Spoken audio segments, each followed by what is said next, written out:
మొత్తంలో 1.7 acres open లేదా? Open లేదు sir.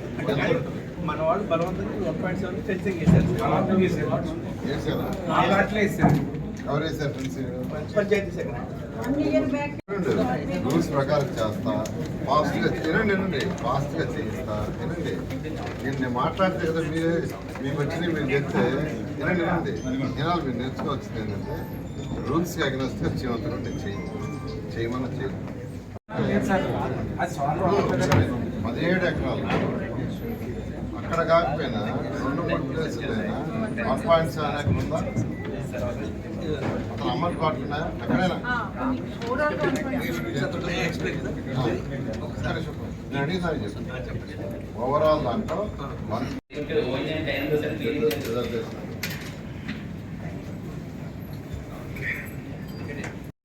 Panchayats don't have sufficient funds to take care of these things, sir. So we have to deploy extra funds.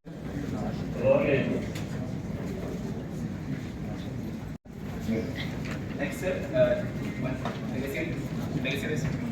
Sir, as of now, sir, more than 51% completed, sir. Now what we are taking, sir, the same place Q by for exam, sir. Otherwise, 2 years around then next year plan for family, sir. 2 years. Mushkil time to put 70% of the liquid waste generated in Kuchikram also. Next, house it. As present items before.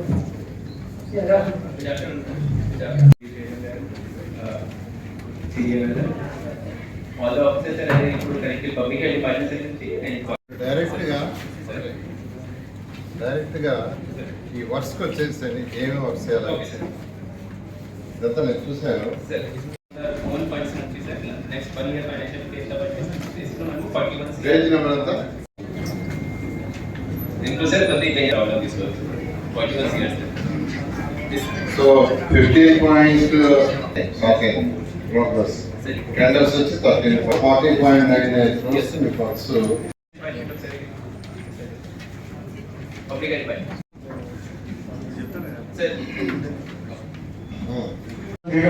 Sir చేసుకోవాలి sir. మన problem అవుతుంది కాబట్టి immediate గా ట్యాకల్ చేసుకోవాలి. ఒక decision తీసుకోవాలి. usually 92 or something 95. 60 CR work, sir. So some works around part complete aindi, but pump house only, sir. Last year CP the pump house work only, sir. So similarly, sir, slaughter house, sir. Timeline prakaram it can be completed within 12 months, sir. So there will be additional assets during that.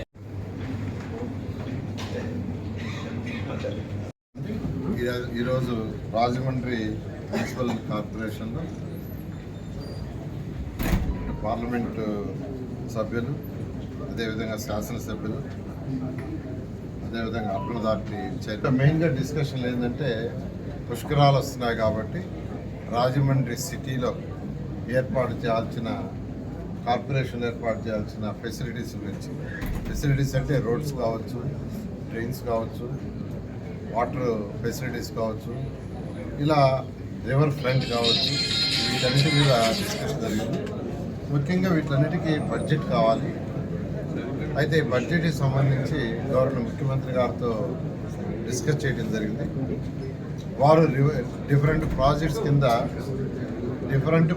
కింద ఇంతవరకు దాదాపు 580 కోట్లు work చేసుకునేటట్టుగా వారు permission ఇవ్వడం జరిగింది.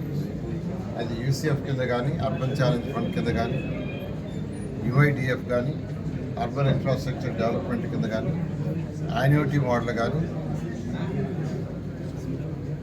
వీటన్నిటి మీద కలిపి యాక్చువల్గా దాదాపు 580 కోట్ల వరకు వర్క్స్ స్టార్ట్ చేయమని వారు ఆదేశించారు. దాన్ని ఈరోజు యాక్చువల్గా నేను ఈరోజు అధికారులతో శాసనసభ కూర్చొని డిస్కస్ చేశాను. దాని మీద కమిషనర్ గారికి ఇన్స్ట్రక్షన్ ఇచ్చాం. ఏదైతే ఇద్దరు ప్లాన్ చేసుకొని ఉన్నారో వాటన్నిటిని 580 క్రోర్స్కి వర్కౌట్ చేసి స్టేజ్ 1 తర్వాత ఫర్దర్గా కేంద్ర ప్రభుత్వం మళ్ళా ఇచ్చినప్పుడు కొంత వస్తుంది. రాష్ట్ర ప్రభుత్వం కూడా వీలు చూసుకొని కొంత ఇవ్వటం జరుగుతుంది. ఏదైనా ఫస్ట్ ఫేజ్లో రాజమండ్రి మున్సిపల్ కార్పొరేషన్కి ఒక 580 కోట్లు గౌరవ ముఖ్యమంత్రి గారు డిఫరెంట్ ప్రాజెక్ట్ హెడ్స్ కింద ఇచ్చారు. వారికి ప్రత్యేకంగా నేను ధన్యవాదాలు తెలియజేస్తున్నాను రాజమండ్రి కార్పొరేషన్ ప్రజలందరి తరఫున పుష్కరాలు.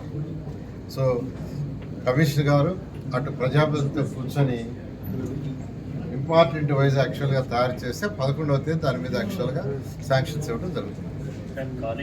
మహేంద్రవరం నుంచి పుష్కరాలకు సంబంధించి అదేవిధంగా స్థానికంగా ఉన్నటువంటి ఇబ్బందులు ఏవైతే ఉన్నాయో వాటి మీద వారు సవివరంగా ఇక్కడ సమీక్ష చేసినందుకు అయితే వారు చెప్పారు కొంత మేరకు ఫండ్స్ మేము అందించగలం అని చెప్పి ఇక్కడ ఇందాక పెద్దలు బుచ్చి చౌదరిగా చేసినట్లుగా ఇప్పుడు గోదావరి పుష్కరాలు అంతా కలిపి మనకి సంవత్సరం కూడా లేదు అని చెప్పి మనం అనుకోవచ్చు. ఎందుకంటే ఇప్పుడు పనులు చేయాలనుకున్నా కూడా మళ్ళీ వర్షాకాలం మనకు అదొక అవరోధం కూడా ఉంటుంది కనుక త్వరితగతిన మనకి ఫండ్స్ అనేవి మనకి అందవలసినటువంటి ఆవశ్యకత ఉంది. దానికి తోడుగా ఏదైతే ఇప్పుడు వారు అన్ని చోట్ల కూడా ఆర్థికంగా రాష్ట్రం ఇబ్బందుల్లో ఉన్నటువంటి సందర్భంలో వీలైనంత వరకు ఎక్కడి నుండి వనరులు మనం సమకూర్చుకోగలము ఆ విషయాలన్నీ కూడా సమీక్షించి వారు కొంతవరకు వనరులు వారు మనకు అందివ్వడానికి సన్నద్ధంగా ఉన్నారు. అయితే ఇవి ఖచ్చితంగా మనం ఏదైతే ఏ స్థాయిలో అయితే మనం ఇక్కడ పనులు చేయాలనుకుంటున్నామో దానికి ఒకంత కొరతగానే ఉంటుంది కాబట్టి వాటిని మరింతగా పెంచమని చెప్పి వారికి విన్నవించడం జరిగింది. వారు కూడా వారి తరఫు నుండి ఇవ్వగలిగిందంతా నేను ఇచ్చాను. ముఖ్యమంత్రి గారి దృష్టి కూడా మిగిలిన విషయాలు తీసుకెళ్తానని చెప్పి నారాయణ గారు చెప్పారు. అయితే ఖచ్చితంగా వారు ఇక్కడ ఉన్నటువంటి ప్రజల యొక్క మనోభావాలు దానికి తోడుగా ప్రజాప్రతినిధుల యొక్క మనోభావాలు కూడా వారు విన్నారు కాబట్టి ఖచ్చితంగా పుష్కరాలకి మంచి స్థాయిలోనే వనరులు సమకూర్చేటువంటి అవకాశం ఉంటుందని చెప్పి మేము అందరం కూడా విశ్వసిస్తున్నాం. ప్రీతమ రాష్ట్ర పురపాలక శాఖ మంత్రులు నారాయణ గారు రాజమహేంద్రం వచ్చి పుష్కరాలకు సంబంధించి ఒక కార్యాచరణ ప్రణాళిక రూపొందించడం కోసం ఆలోచన చేసి కొన్ని సందేహాలు కూడా తీసుకున్నారు. ఆ సందర్భంగా వారిని రిక్వెస్ట్ చేసింది గోదావరి జిల్లాల మనోభావాలకు ఆధారంగా పుష్కరాలు ప్రధానమైన ఈ ప్రాంతంలో ఆధ్యాత్మిక కేంద్రాలను తీర్చిదిద్దాల్సిన బాధ్యత ఉంది. నిధులు కేటాయింపు చేయమని ముఖ్యమంత్రి గారిని కూడా కోరి కేంద్ర రాష్ట్ర ప్రభుత్వాల సహకారంతో ఈ పుష్కరాలను విజయవంతం చేయడం కోసం శాశ్వతమైన కట్టడాలు కూడా రావాల్సిన అవసరం ఉంది. ఉదాహరణకు బైపాస్ రోడ్డు కానీ డ్రైనేజ్ వ్యవస్థ కానీ పూజ చేయాల్సిన అవసరం ఉంది. దాన్ని ఈ రోజున 580 కోట్ల రూపాయలకి పూలప్ చేసి నిధులు రాజమహేంద్రవరంలోని ఈ ప్రాంతంలో అభివృద్ధి కోసం డ్రైన్ కానీ రోడ్లు కానీ కార్యక్రమానికి ఇచ్చారు. అది సరిపోదని చెప్పాం. త్వరలో ముఖ్యమంత్రి గారి సమక్షంలో మళ్ళా చర్చించడం జరుగుతోంది. ఎంపీ గారి సహకారంతో మన రాష్ట్ర మంత్రుల యొక్క సహకారం తీసుకుని కేంద్ర మంత్రుల సహకారం తీసుకుని ఢిల్లీలో కూడా గడ్కరీ గారిని అమిత్ షా గారిని ప్రధానమంత్రి గారిని కూడా కలిసి కొన్ని నిర్ణయాలు శాంక్షన్ తెచ్చుకోవాల్సిన అవసరం ఉంది. ఎలాగైతే ఉత్తరప్రదేశ్లో ఆ రోజు జరిగిన జాతరకి ఎలాగైతే బాగా నిధులిచ్చారు మనం కూడా కొంత నిధులు పథకం జరుగుతుంది. దానికి ఆల్రెడీ ప్లాన్ చేసి పంపిస్తా ఉన్నాం. రాష్ట్ర ప్రభుత్వం ద్వారా వెళ్తుంది. దాని పథకంలో నారాయణ గారు కూడా కూర్చొని వర్కౌట్ చేసి శాశ్వత ప్రాతిపదికన ఈ పుష్కరాలు గుర్తుండిపోయేలాగా నగరానికి మేలు జరిగేలాగా చూడాలని విజ్ఞప్తి చేశాం. దానికి ఆ రోజున ఉన్నంతలో ఆర్థిక పరిస్థితి తెలుసు మనందరికీ. రాష్ట్ర ఆర్థిక పరిస్థితి తెలుసు. గత ప్రభుత్వం చేసిన తప్పుల వల్ల ఏ విధమైన భారం పడిపోతుందో 3వ తారీఖు జీతాలు ఇవ్వడం కానీ సంక్షేమ కార్యక్రమం అమలు చేయడం కానీ జరుగుతుంది. అదే సందర్భంలో ఆధ్యాత్మిక చింతతో కూడుకుని దీన్ని కూడా కోట్లాది మంది మనోభావాలు ఉంటాయి కనుక దాన్ని జాగ్రత్తగా గమనంలోకి తీసుకోవాలని విజ్ఞప్తి